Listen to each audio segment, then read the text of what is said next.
Last episode, we made some major inroads into our power supply problems, and behind me is the maximum, biggest, most powerful, most awesome generator you could possibly imagine. More on that later, but we are, in this episode, going to be focusing on Industrial Foregoing.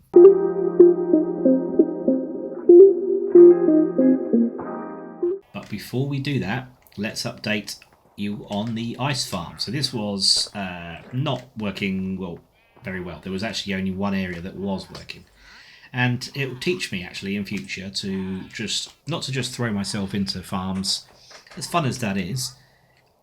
Oh my god, there's a lot of bleating going on. I have a wool farm here, by the way. I've relocated my animal rancher, which is an Industrial Foregoing machine. Used it before, and so that's why it's here, all powered by our solar panel. I'm going to go over here where it's less noisy so I can talk to you. So the reason this wasn't working was really the main thing was light levels of 10 or above. I believe it's 10 or above or over 10. Water won't freeze into ice. So there is a light level is important, and that's something I hadn't realised. And so this is why it wasn't working before. As you can hear now, there is a much more frequent cracking of ice and smashing of ice. So it's been fixed. It's still not the greatest on rates. I mean, I've been recording for talking for about 2 minutes, and we're up to 17 ice. So it's not bad. I mean, with an AFK, I've got a little AFK spot over there. I think back at base, I've probably got about 4,000 or 5,000 ice out of this machine. So, I mean, it does the job. It's not going to be spectacular. It's modular, so I could always scale it up if I wanted to. Actually, no, I couldn't, because then it would cover. It needs to be sky above for it to work. So it would have to go outwards, potentially.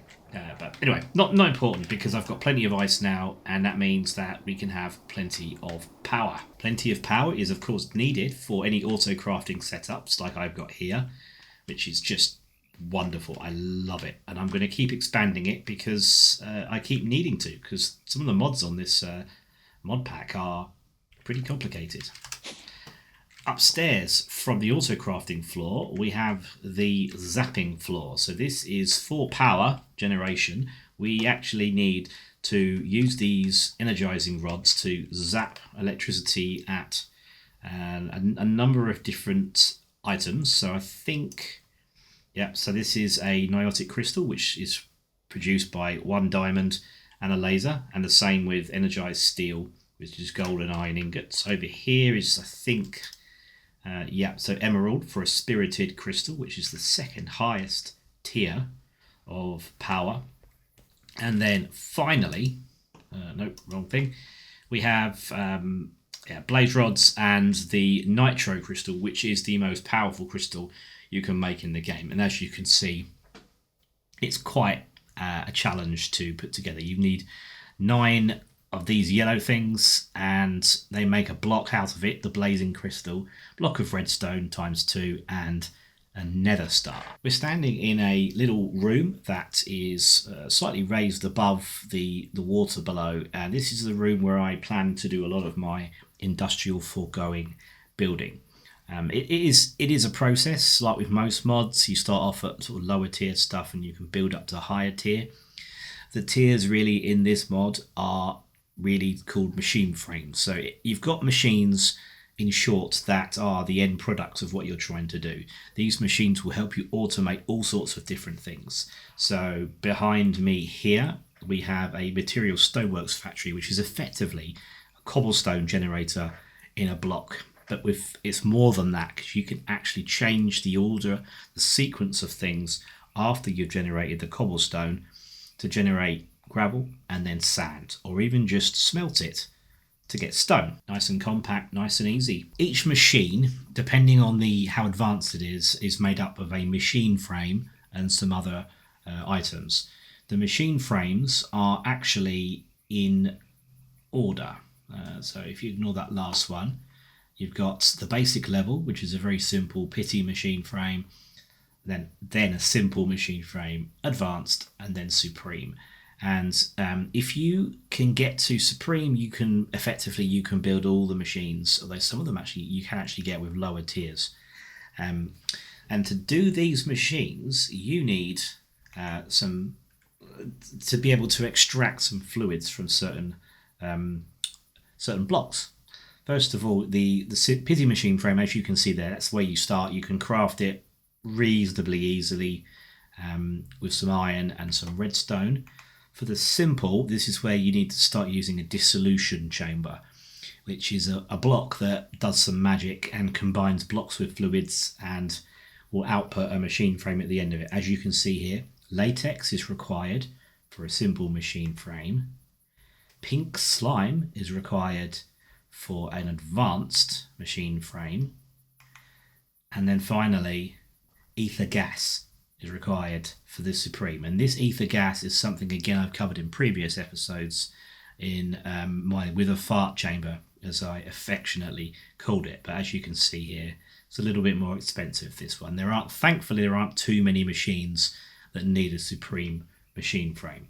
The Wither Builder is one of them, if I recall correctly. Over here, we already have a setup that we've actually built this in a few different parts of here, but now it's got a bit more of a permanent home. It's also hooked into AE2. And what this does is that this is a latex extractor. And it looks quite complicated. It looks complicated probably because I have made it that way. I've got what have I got here? 5 different types of blocks here. So first of all, the top row are tanks. They're just tanks, they're fluid tanks. As you can see, it tells you how much is in there. Millibuckets are in there of latex. But the way it's set up is that as soon as latex goes in there, it will follow these dots around and around and into this large tank here. It's got 18 buckets of latex in there at the moment. But where is it getting that latex from? Well, the blocks below it, these things here, fluid extractors, are facing inwards. Now, it's going to be pretty hard to show you. Let's see if I can use free cam. Am I going to be able to show you? No, I'm not. Okay, well, let me just explain. You just have to use your imagination. So these 4 blocks under here are facing inwards, and there's a block in the middle. It is a log. It's an acacia log, which is the log in this mod pack that gives the most amount of latex per block. That's pretty important, because if you use the wrong log type, you'll get slower rates and you'll get less latex. Latex is important for what I will show you next, and in terms of machine frame building. But how do I place those logs? Well, I could just manually place them, but why would you do that when you've got automation opportunities? So this, you can't see it. It's pretty dark in there, but as you can see at the top of the screen, there's a formation plane, which is a device that will place an object or place a block, or drop a block if you want it, but I want it to place it, and it places acacia wood, which comes from this little pipe subnet, I think it's called. Oh, yeah, a roof would be quite handy with all this expensive machinery in it. So it places the block, it places the log, the acacia log, and these fluid extractors just literally look at the block and will start extracting fluid from it. Every now and then it'll get a little bit, as you can see from the bar at the top there, it gets a little bit of latex, and as soon as it gets the latex, pushes it up to the tank here, and these fluid transporters here just show you the direction of the fluids. Oh, I missed out this one. Oops. So this is actually a good opportunity to show you how you transfer fluid. I'm not sure whether this will work, because unfortunately, can I do it? No, I can't do it upwards.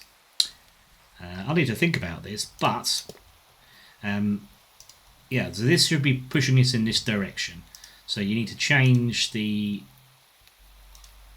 Okay, this is all configured wrong. That would explain why. So I want this block to output. Oh, it's working. Ooh, oh, it's going up again. So I want it to come out of this side, which is looking at the bottom left of the screen, north. So if I change the push, is that right? Push to the north, and this here shouldn't need to pull, but there's no latex going out there. I have a feeling that you need to transfer to a tank. Okay, new plan. We've put another tank above this gap. I need to literally crawl down here and pop that there, and then it should, hopefully, there we go. It's emptied now. It's now going up there into this here. Can I get it to push to the right?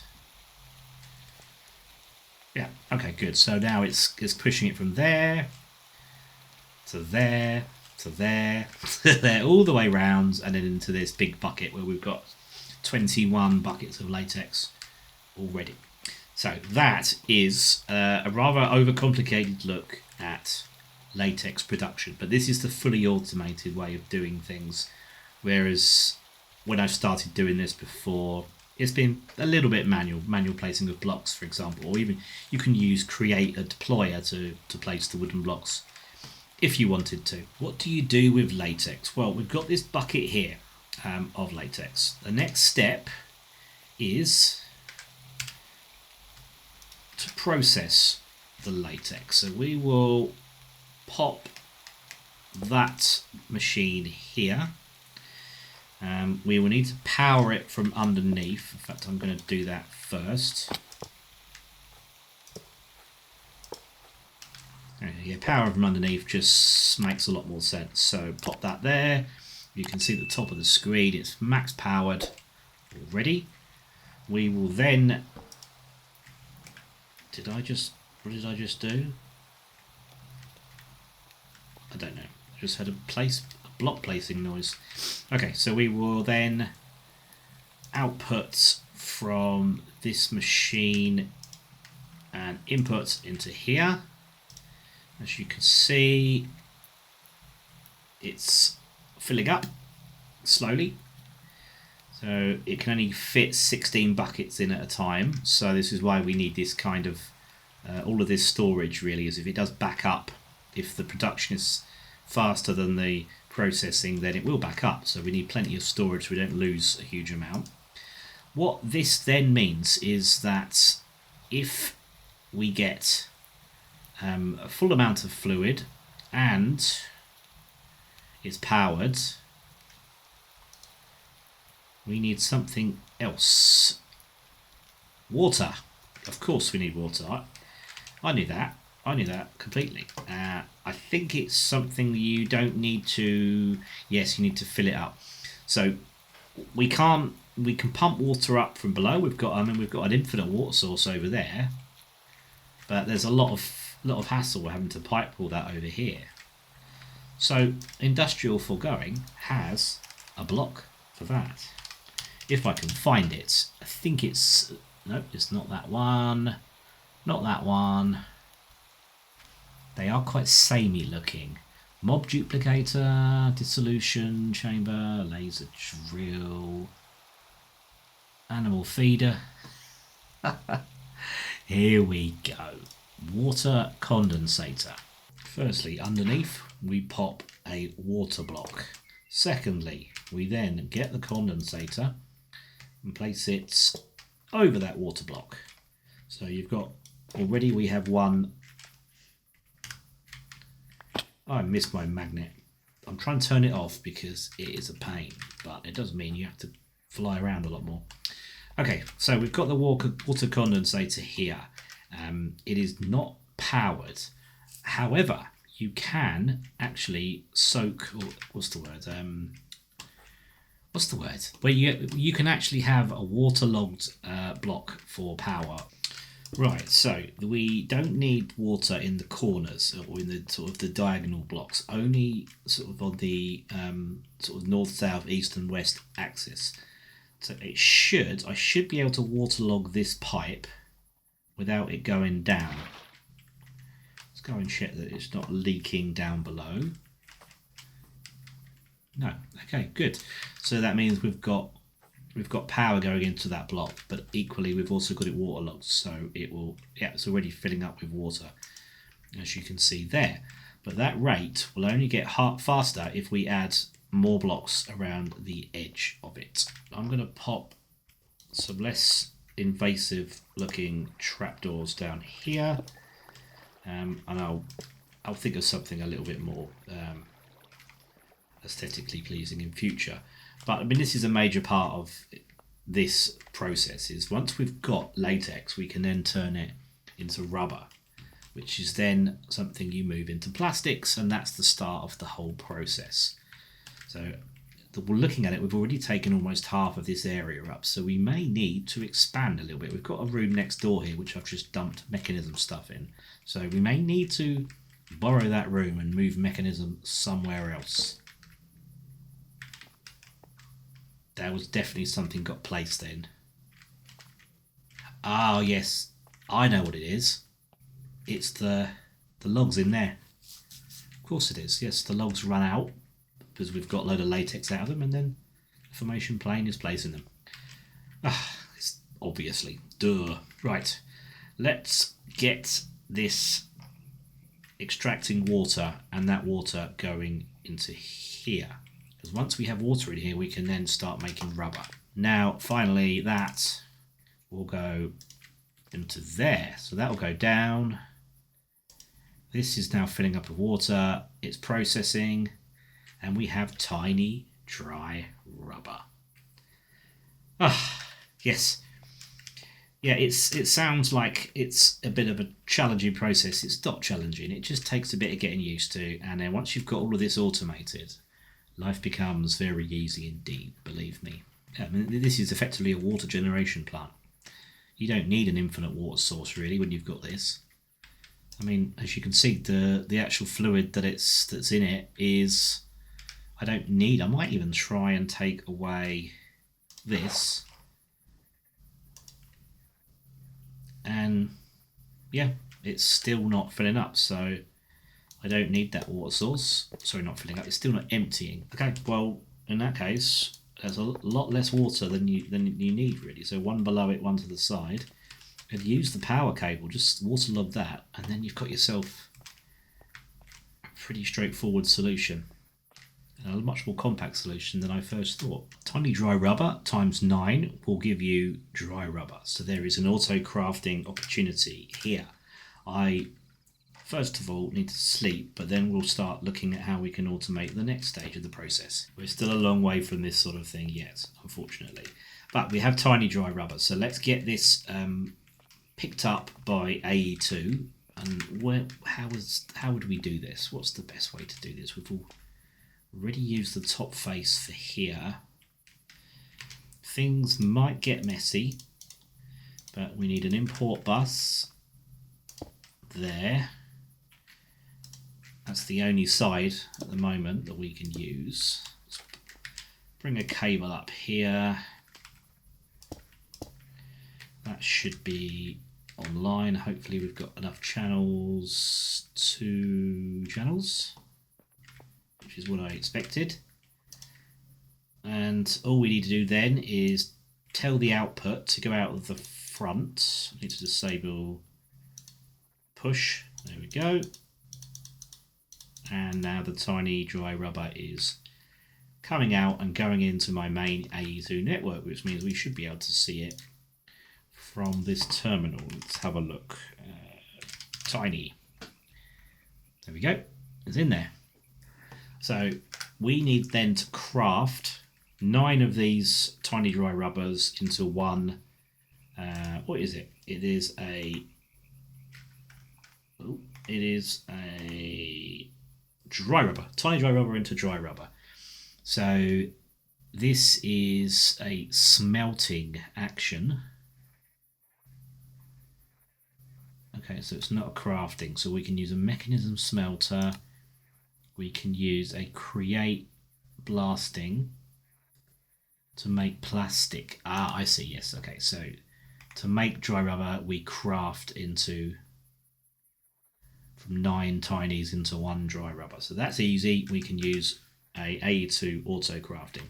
A resourceful furnace can go here. As you can see, it has inputs, outputs, and essence. So it could potentially extract essence from something, but don't think it will do that from plastic because it's not a living thing.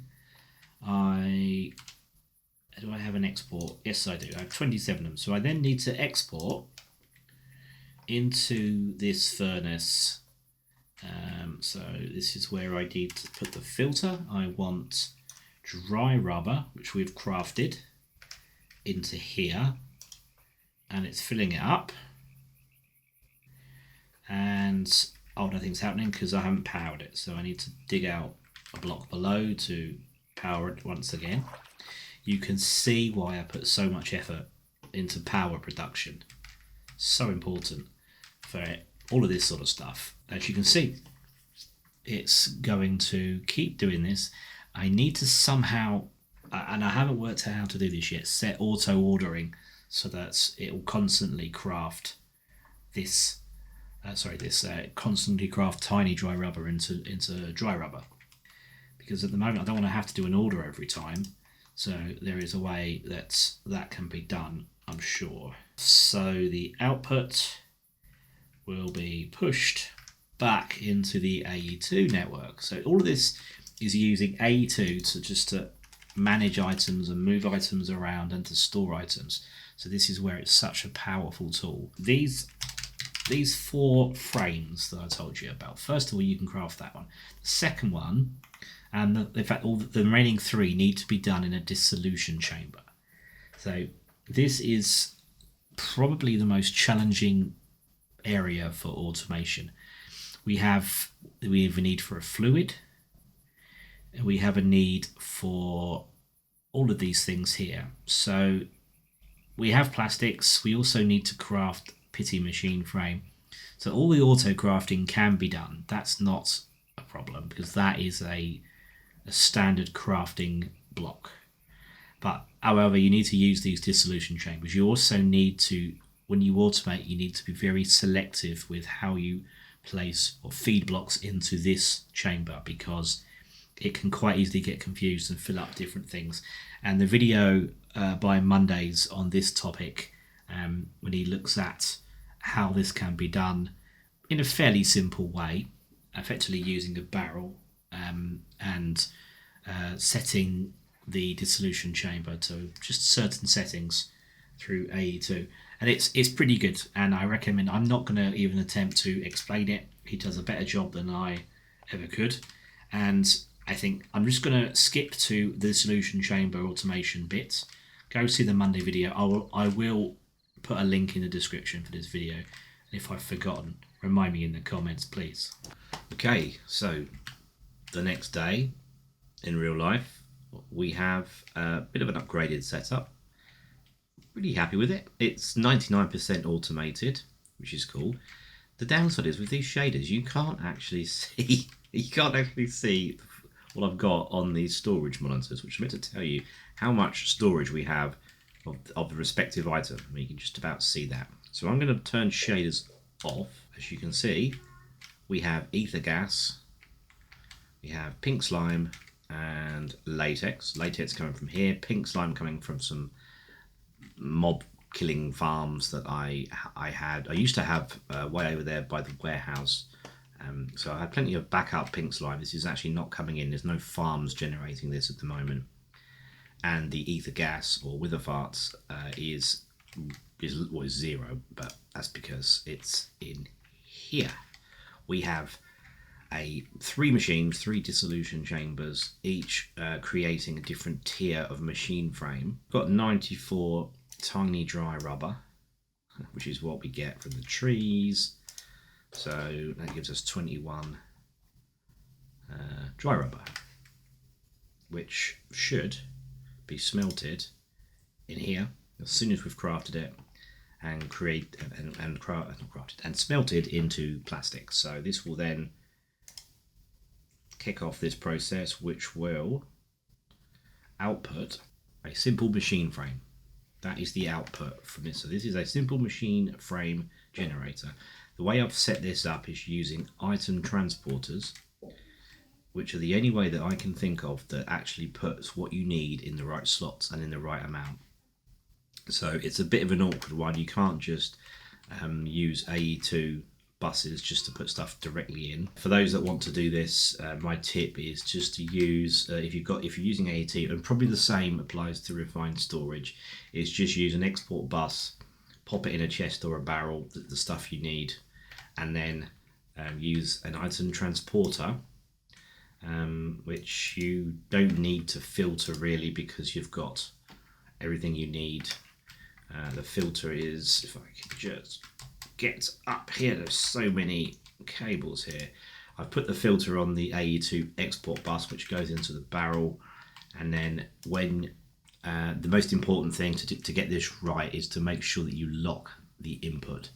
So you just make sure you get the pattern right. I don't think it matters where everything goes as long as you've got the right amount of everything, and then just lock the input, and that will then make sure that only the stuff that you have specified will go into the right slot. So yeah, simple machine frames here on the first one I produced, then they get moved into this solution chamber in the middle here, which uses pink slime instead of latex. It's not perfect, this setup, but I mean, ultimately it's a lot of work if you do this manually. And once we do get ourselves an advanced machine frame, that then gets put back into the network, and then same again here. Oh, that's a lot of diamonds. Okay, I'm also going to manually pop some plastic in there.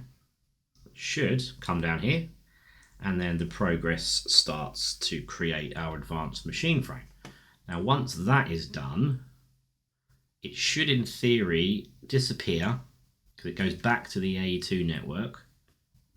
Yep, disappears, and it adds more stuff, as you can see, and then it does it again. So it is reasonably automated without being fully automated. And what do you do with these machine frames? Really, what is the point of all of this setup? Well, this is something that you will be interested in. I'm pretty sure of that. I love this block. It's quite powerful, and it allows you to generate materials, stony type materials, with various inputs of lava or water. So we have at the moment lava and water, and it's a cobblestone generator, so it doesn't actually consume any of the fluids. It's just generating cobblestone. It's then getting crushed, and then it disappears from this blue column here. The gravel disappears back into the AE2 network. So it's basically just a continuous production of of gravel for my various projects. Same here, same principle here. This is just smelting cobblestone, creating cobblestone and smelting it into the blue column, into stone, and then back into the AE2 network. So you can actually change the various stages here. You can even change the source block that it generates. Do you remember this? This is my wither cage, made from craftable bedrock, which is quite dark at the moment. Do I have any torches on me by any chance? Yes, I do. Let's pop these in here. So this is where I was generating or building withers. There is a machine under here and a machine to the side, which is also something that Industrial Foregoing provides, and is one of the reasons why we build these machine frames. So we have right underneath here, if I can get my head around here, up here is you can see at the top of the screen, it's a wither builder, and this is a machine that will automatically build withers for you in the space above that I just showed you.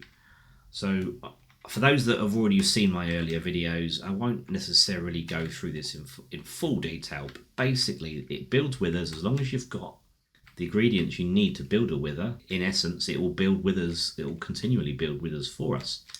but obviously we don't want that getting out of hand, so we have this mob crusher here, which effectively, with an add-on of a speed and an add-on of range, it kills anything that is inside this bedrock cage. And so what we have here is a wither builder and a wither killer, wither builder, wither killer, and so on. And of course I forgot to mention this one over here, the die maker, die mixer even, which is handily creating dies of all the different colors, as you can see down here, without really any huge effort. All you need is the 3 different basic colors, and then it will create the dies for you. I mean, this is a farm I did a while back, and it's given me, quite frankly, stupid amounts of dye. Look at this, it's crazy. So yeah, no worries there, but it's another automation opportunity that Industrial Foregoing provides. The skyscraper continues to slowly form. I hopefully will get some more progress for the next episode. But yeah, the base area is again, it's slowly rising, and particularly on this side behind me, we've got some really good automation setups now. We've got a great combination of Industrial Foregoing and applied energistics that is really being quite productive for me, and will allow me to build up further in this area. And hopefully there might be some adventures with the other guys on the server soon. We've had a bit of a busy period, all of us, and so we've not had much of a chance to collaborate, but hopefully that will change soon. So keep an eye on the channel. Check out the others' channel. Look in the description for their links. If you haven't watched any of Sandy's, Lovejoy's, or Deosil, then do so. Please do so. Well worth it. I can guarantee that. You take care now. I'll see you in the next video. Goodbye.